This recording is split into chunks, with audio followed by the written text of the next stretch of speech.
Hello everyone and welcome back to the channel. Today we'll explore a short article titled Philosophical and Reflective. First, I'll read the text and you should listen carefully. Then pause the video and try reading it yourself. After that, we'll break down the meanings of key words and reinforce learning by using them in new and different example sentences. Ready? Okay, I'll read it now. The title is Philosophical and Reflective.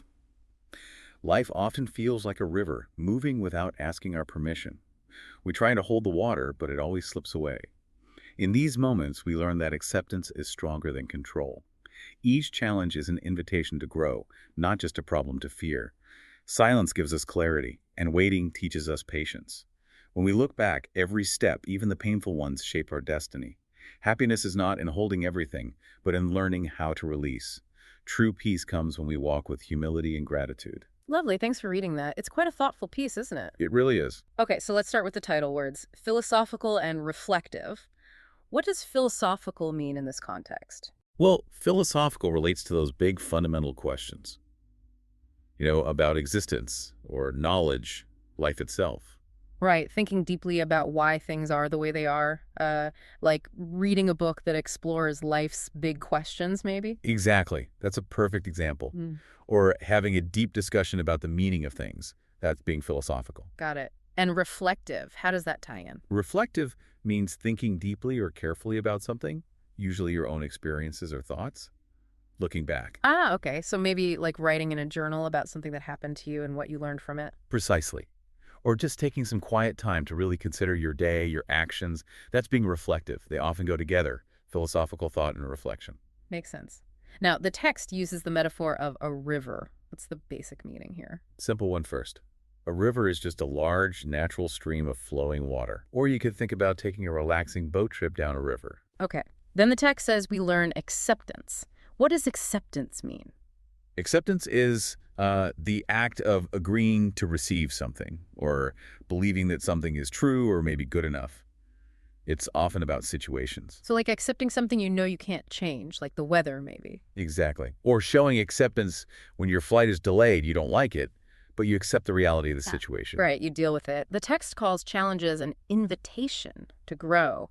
What's an invitation? An invitation is basically a request. It could be asking someone to come somewhere, like a party, or to do something. Okay, so you might get a birthday party invitation in the mail. You might.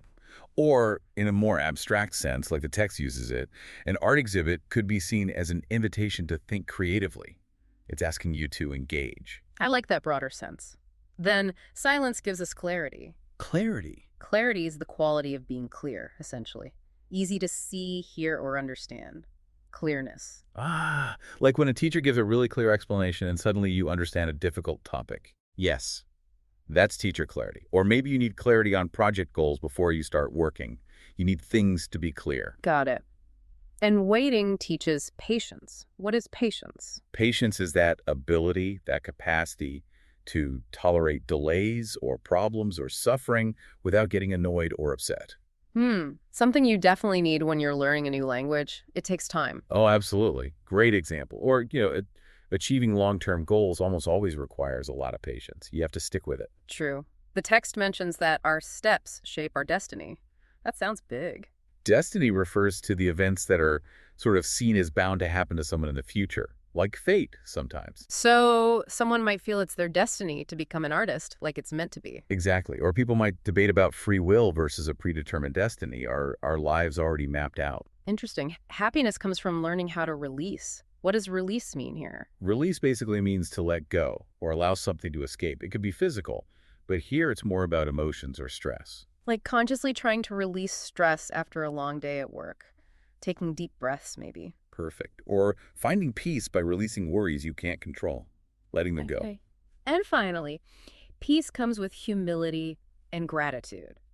Let's take humility first. Humility is having a modest or low view of your own importance. Yeah. It's humbleness, not thinking you're better than others. Like a very successful person still showing humility and treating everyone with respect. Yes, that's it.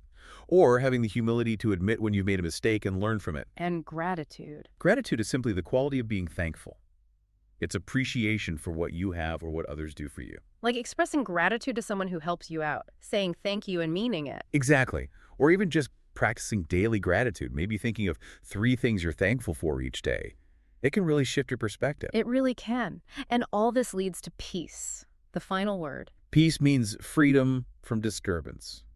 It's tranquility, quiet, calm. Like enjoying the peace and quiet of your home after a noisy day. That's one kind. Or on a larger scale, working to bring peace between countries in conflict. It's about harmony. Wonderful. So we've unpacked quite a few useful words there. We have.